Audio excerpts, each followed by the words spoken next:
Hace unos años rescatamos la historia de vida y militancia de Liliana, que volvió a su sindicato. Ahora, en esta ocasión, recuperamos la vida y la historia de José María y de Roberto, que ingresan a UTEDIC, que dejan de ser una nómina de víctimas del terrorismo de Estado para reconocerlos como trabajadores, como afiliados, como integrantes de esta organización que van a marcar la historia y que van a marcar el rumbo de nuestra UTEDIC. Este proyecto surge a partir de la decisión política de Carlos Bonjour, nuestro secretario general nacional, de trabajar sobre la reconstrucción de la memoria histórica del movimiento obrero y en particular de nuestro sindicato UTEDIC. A partir de ahí, la Secretaría de Cultura y Derechos Humanos de UTEDIC Nacional inició un trabajo de entrecruzamiento del padrón histórico de afiliadas y afiliadas del sindicato con el registro de víctimas del terrorismo de Estado. Y allí surgió la información de que José María y Roberto habían sido trabajadores del Colegio de Abogados de la provincia y afiliados a la organización. Para nosotros, como dirigentes de esta organización sindical, es fundamental rescatar la historia de vida, de militancia, de compañeros y compañeras que fueron víctimas de la dictadura cívico-militar.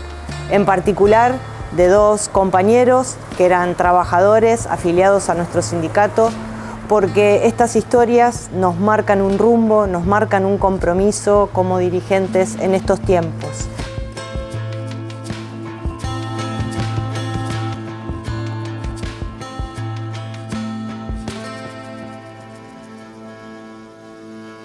Yo soy Alberto Linares, estudiaba Derecho en la Universidad de La Plata, ingresé en el año 72 y comencé a militar en el 73 en la Juventud Universitaria Peronista. Soy Julio César Gutiérrez, estamos en la Plaza 9 de Julio de la ciudad de Pergamino, un lugar emblemático en el Árbol de la Memoria. Aquí todos los 24 de marzo recordamos a los compañeros desaparecidos del Pergamino y de la zona, y yo en particular recuerdo a José, recuerdo al Negro, recuerdo al Brujo, recuerdo al Popi, compañeros desaparecidos con los cuales vivimos este tiempo en la ciudad de La Plata. Bueno, yo soy Orlando Medina, vivo acá en esta zona desde el año 55 y mi familia está compuesta por 4 hermanos, de los que quedamos 3, porque uno fue desaparecido en el año 1976. Nosotros en la Facultad de Derecho arrancamos militando, algunos en lo que era la FUN, otros en la FAEP, y fuimos avanzando en la militancia hasta llegar a la JUP, a la Juventud Universitaria Peronista, en donde me conocí, entre otros, y me hice muy amigo de José María Martín y de Roberto Medina, el Negro. Roberto Luis Medina nació en La Plata el 3 de enero de 1953. Era estudiante de la Facultad de Derecho de la UNLP, militaba en la Juventud Universitaria Peronista, trabajaba en el Colegio de la Abogacía y fue afiliado a UTEDIC Seccional La Plata. José María Martín Molinari nació en Colonia Seré, partido de Carlos Tejedor, el 10 de mayo de 1955.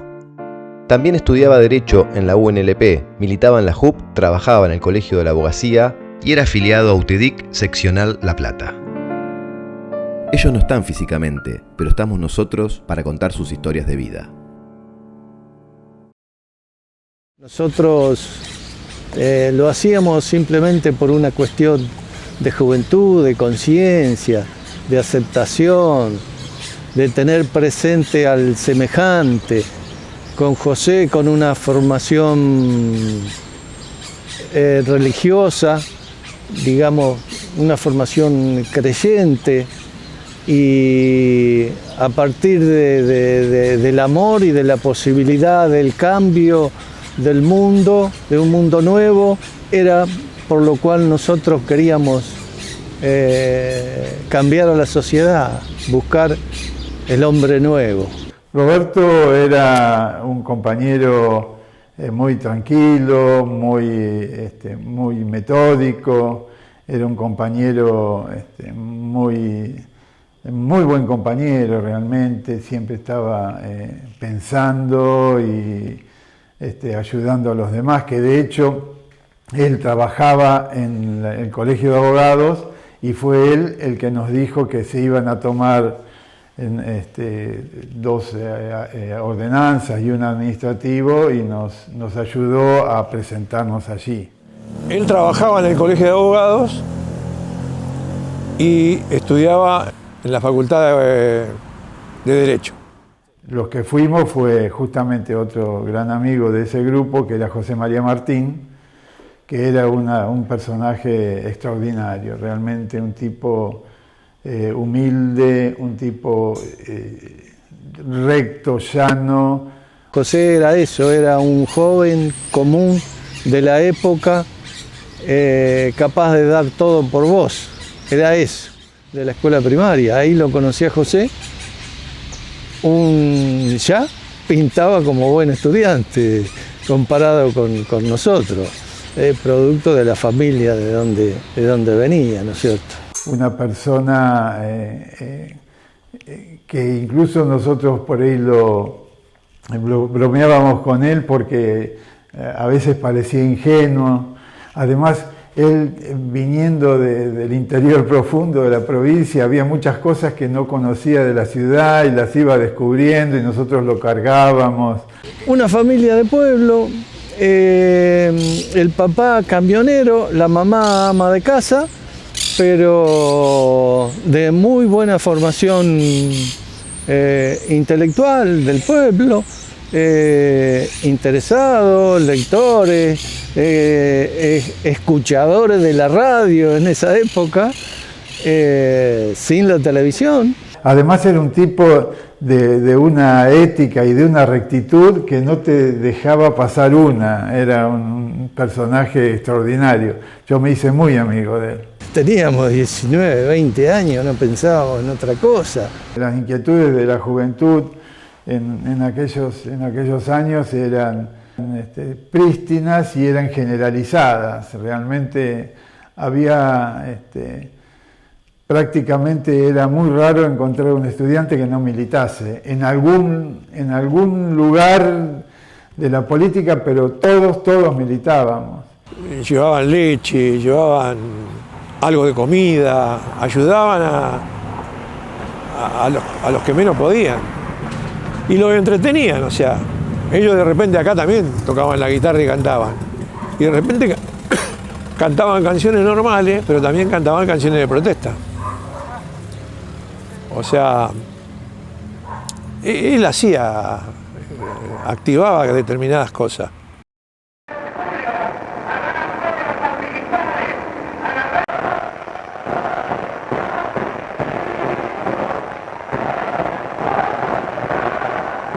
La FUN era la Federación Universitaria para la Revolución Nacional. La FUN nace meses después del golpe de Onganía.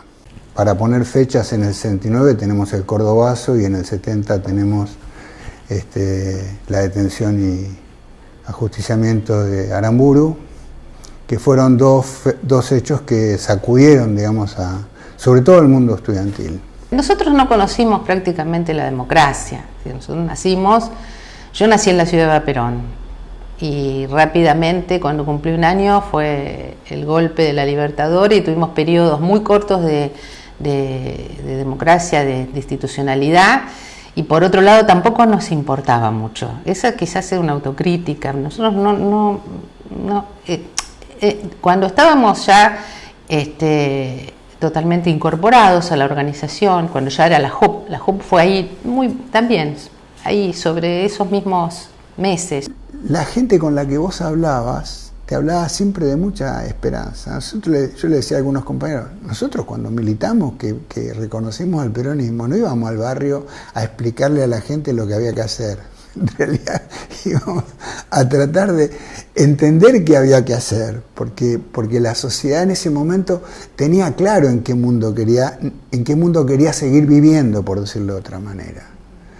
Nosotros sabíamos que teníamos diputados y que había compañeros que eran funcionarios, pero no solamente no había cuestionamiento, nos parecía que era perfecto que eso existiera, pero no teníamos ninguna apetencia sobre eso. A La Plata venía gente desde Salta hasta Santa Cruz y Tierra del Fuego, ¿no? O sea, Néstor Kirchner, que fue compañero de militancia mío en la FURN, él era Lupín, yo era Manolo, estaba el Gordo Enrique, había 4 o 5 que éramos los que éramos más grandotes y participábamos en lo que fue la discusión de las candidaturas para diputados provinciales en el PJ de La Plata.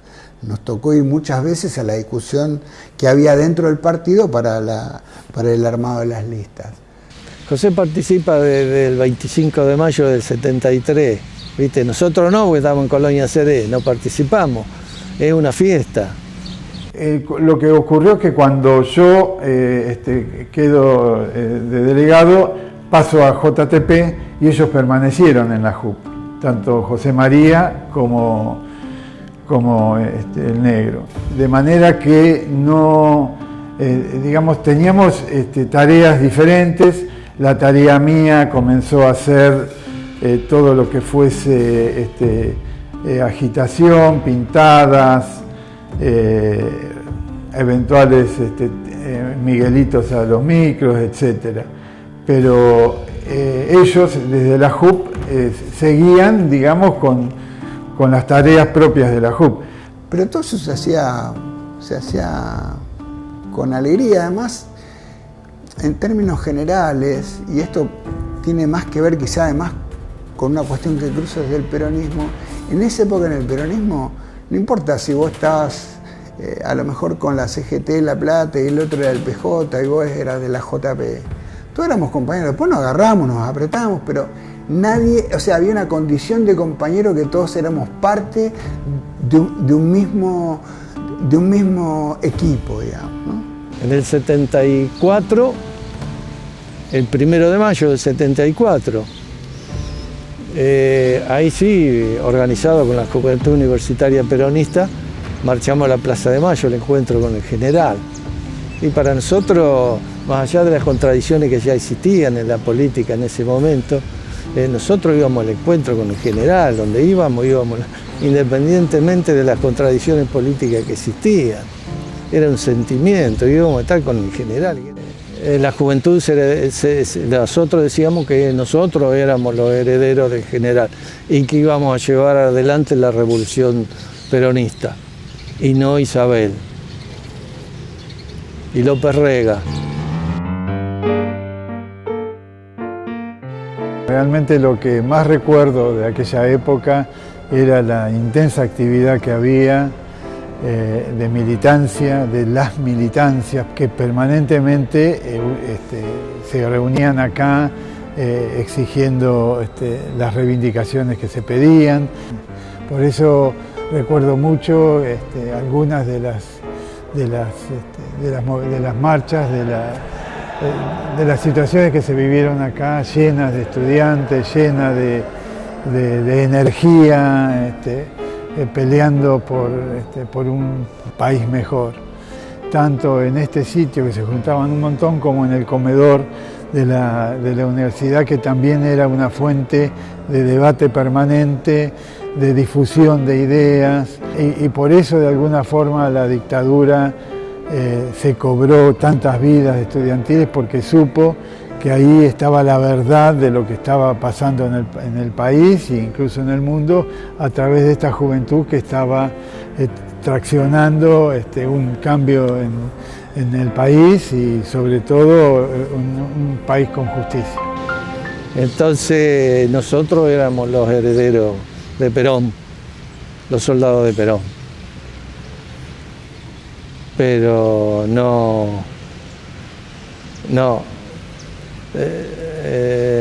nosotros como militantes de base llegamos hasta ahí. Llegó el 74 y se empezó a poner muy feo para todos, sobre todo para nosotros en los barrios. Es decir, la primera alarma nosotros la tuvimos porque la AAA empieza en los barrios. Porque era más fácil. Y además porque vivían ahí mismo los mismos tipos que pasaban la data, digamos, de determinadas personas, ¿no? A José, que estaba en La Plata, seguramente lo estaban siguiendo de alguna forma o tenían sus antecedentes de alguna forma. Es decir, la inteligencia trabaja en tiempos de dictadura o en tiempos de democracia, no para. Todo era una escalada de violencia que nadie quería. Además se declara la clandestinidad, ese es otro hecho. El 7 de septiembre de 74 se declara la clandestinidad en el local de la JTP en 11 entre 56 y 57. Había una casa, que era un local, y fuimos todos sin saber a qué íbamos. Y de golpe éramos todos clandestinos. Pero no solamente eso, sino que la semana siguiente se llamaron elecciones para los centros de estudiantes y todos fueron con su nombre y apellido en las listas. Es decir, que fue muy fácil después ubicarlos. Sacaba la lista y muy pocos están vivos de las listas, muy pocos. Se vivió ese año 74 y fines del 74 y comienzo del 75 en esa comunidad, y después el cierre del comedor universitario, todos los conflictos universitarios, el cierre de las facultades hace de que tengamos que buscar otro horizonte que tiene que ver con lo laboral.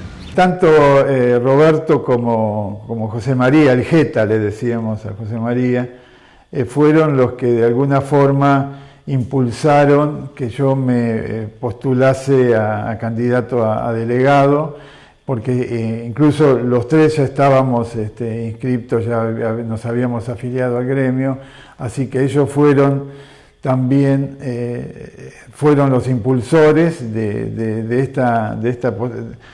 esta posibilidad que surgió, que me dio por ganado en números justos, pero ganamos bien la delegación del sindicato.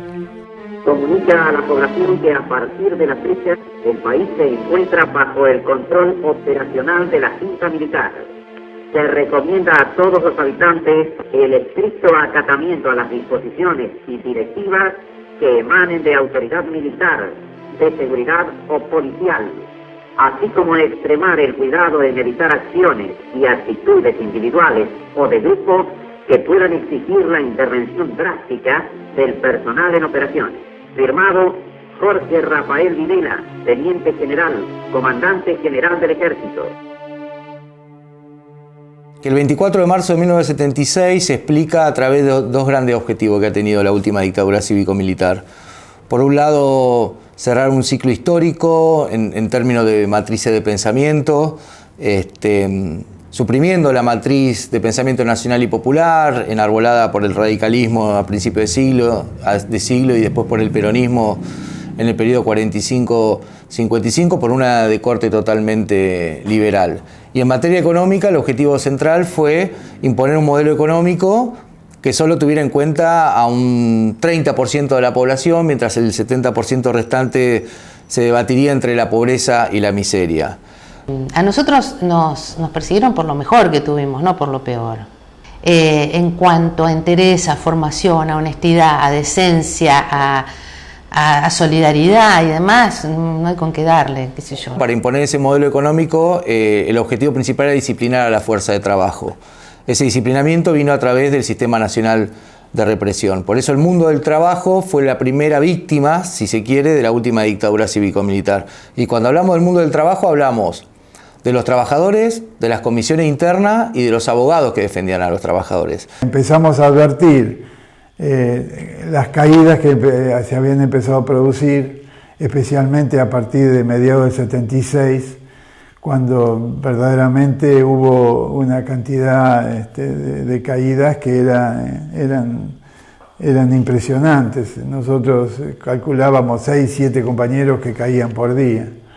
El caso de Roberto y José María se inscribe en esa etapa represiva de la última dictadura cívico-militar, entendiendo que era condición sine qua non disciplinar esa fuerza de trabajo para que los sectores dominantes, que además de ser dominantes se transformaron en sectores dirigentes a partir del 24 de marzo del 76, poniendo por primera vez un ministro de Economía como José Alfredo Martínez de Hoz, que representaba a las empresas más poderosas de nuestro país, y que ese disciplinamiento justamente vino a través de la desaparición, la muerte, el exilio, la prisión de varios compañeros y compañeras del mundo del trabajo.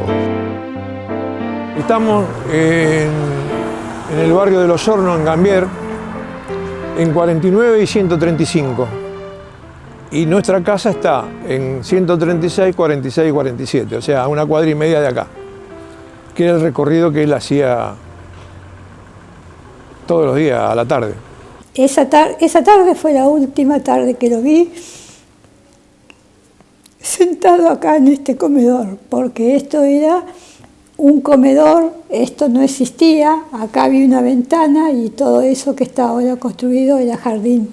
En realidad él llegó a mi casa, caminando como todos los días. Lo que ocurre es que al rato de llegar, él vio que había una patrulla en la zona que estaba entrando en las casas, que eran las famosas fuerzas conjuntas. Él llega a mi casa y habla con mi madre, que estaba cosiendo, y le cuenta que había visto a gente de las Fuerzas Armadas revisando las casas. Entonces come y se acuesta un rato a dormir la siesta y le dice: despertame cuando vengan por acá, que así yo estoy levantado y no estás sola. Porque a las 6 de la tarde se iba a la facultad. Entonces, sentado acá en este comedor, le dije que se fuera. Que se fuera. Pero dijo: no, si los viejos no se van conmigo, yo no me voy.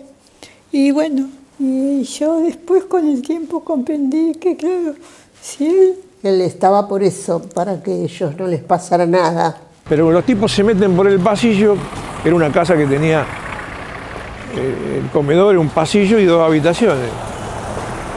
Y él estaba durmiendo la siesta. Pantalón de fútbol y remera, porque era el 26 de noviembre, un viernes, hacía mucho calor. Cuando mi vieja me llama, que yo venía de la empresa, eran las 7 de la tarde, me cuenta lo que pasa. Bueno, vengo y era un drama. Aparte los vecinos, todo, lo que puede pasar en una cuadra donde él se había criado ahí. Siempre yo le decía: abrite un tiempo, abrite un poco. Y no, porque si vos te abrís, si no participás, si no tenés no te jugás por algo, después no tenés derecho a reclamar nada. Y otra cosa que me decía era que esto iba a ser una colonia de Estados Unidos si no se participaba. Y bueno, esas eran sus ideas y sus cosas y eso. Mi viejo en su desesperación no sabía ni qué hacer. Entonces se acuerda que él tenía él tenía varios chicos que estudiaban con él. Y había uno que trabajaba con él en el colegio de abogados, que vivía en el centro, por 48 y 5. Era un pibe que estaba casado, tenía un bebé. Se lo va a ver a la mañana del sábado. El día 27 de noviembre, que era un sábado, me tocan el timbre en la casa y me caigo prácticamente, porque veo que era el padre del negro Medina y el cuñado del negro Medina tocándome el timbre. Yo incluso pensaba que la dirección de mi casa no estaba en ningún lado, que no la tenían, y bueno, esa fue la primera sorpresa, que la tenían. Y en simultáneo, cuando les vi las caras, me di cuenta que estaba todo mal. Entonces los hicimos pasar y nos dijeron: bueno, ayer viernes vino la policía, vinieron de la comisaría a buscarme a mí, dice el padre de Roberto. Se metieron en la casa, Roberto estaba durmiendo la siesta y se lo llevaron. Y le dice: si vos tenés algo que ver con Roberto por esto, andate ya, porque vas a desaparecer. El tipo agarra el bebé y se va. Y como a la hora le cae la patrulla al departamento y no lo encuentran y le rompen, le hacen pelota todo.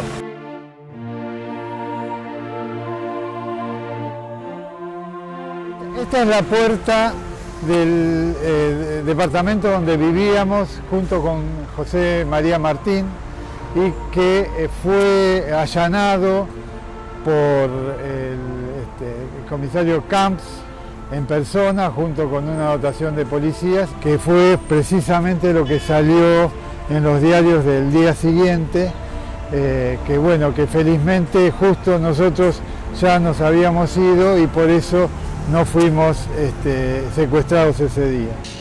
Nosotros nos enteramos de la desaparición de los compañeros en general por otro compañero que nos avisa o que nos dice: José, no sabemos qué pasó, pero José desapareció, no está, no sé qué pasó.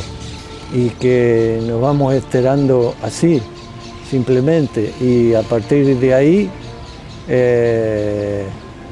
la vigilia de que el compañero no está. Roberto Luis Medina fue secuestrado por miembros de la policía bonaerense el 26 de noviembre de 1976. Y desde ese momento integra la larga lista de detenidos desaparecidos por la última dictadura cívico-militar. José María Martín Molinari fue asesinado el 18 de enero de 1977 y su cuerpo, hasta el día de hoy, continúa desaparecido. Por ellos y por los 30.000, seguimos reclamando memoria, verdad y justicia.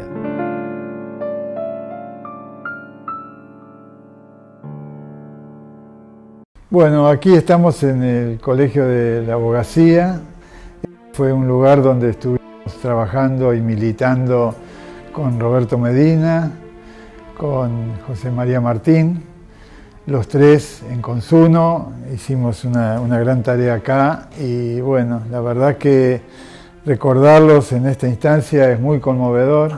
Es la primera vez en estos casi 50 años que vuelvo y estoy recorriendo estos lugares, así que muy agradecido con UTEDIC, muy agradecido con el Colegio de la Abogacía que nos permite este lugar y nada, y recordar por siempre a esos dos grandes compañeros que fueron secuestrados y están desaparecidos.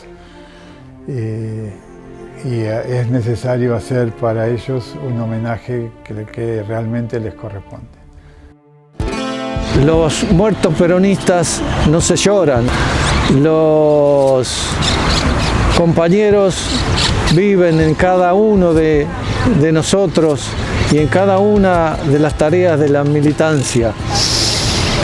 Evita nos decía: volveremos y seremos millones. Estamos volviendo todos los días con los compañeros, con la memoria de los compañeros estamos volviendo. Estamos volviendo en cada tarea peronista que realizamos, estamos volviendo en los gremios, estamos volviendo en los barrios, estamos volviendo en las escuelas, estamos volviendo en las calles. Hoy, en este presente, primero la importancia de recuperar la memoria de estos dos compañeros. Vuelvo a repetir, la importancia que esa memoria sea recuperada a través de su sindicato, porque estos compañeros seguramente se identificaban ante todo como trabajadores militantes, pero trabajadores. Nosotros y nosotras generalmente trabajamos mucho con cómo fue la muerte de los compañeros, ¿no? Su secuestro, su desaparición. Y hoy me parece que es importante no tanto saber cómo murieron, sino saber cómo vivieron. Y en ese saber cómo vivir vamos a encontrar ejemplos que nos van a servir en este presente para poder volver a pensarnos como nación en un contexto tan difícil como el actual, siempre teniendo como norte a los 30.000 compañeros detenidos desaparecidos y homenajearlo y recuperar su memoria las veces que sea necesario. En UTEDIC pensamos que los trabajadores tenemos la obligación de recuperar nuestra memoria histórica, de recuperar nuestros antecedentes de lucha, de recuperar la historia de aquellos militantes que pelearon no solo por la causa de los trabajadores, sino también por gestar un proyecto político basado en la justicia social que permitiera la felicidad del pueblo. José María y Roberto eran trabajadores del Colegio de la Abogacía, eran afiliados a nuestra organización sindical y también estudiantes de la Universidad de La Plata. Por ese compromiso social fueron víctimas del terrorismo de Estado, pero nos interesa sobremanera trasladar un mensaje a la sociedad, que eran, además de ser trabajadores y militantes, fueron compañeros que tenían una vida social, una vida familiar, en coherencia con los valores en que se ponían en juego en la militancia. Rescatar la historia es fundamental para sentar las bases de un compromiso presente. Para nosotros, traer hoy a José María y a Roberto Medina, a nuestro sindicato, a su sindicato, al que ellos participaron, es un acto de justicia y además, por sobre todas las cosas, de compromiso en la lucha por los derechos de todos los trabajadores y trabajadoras.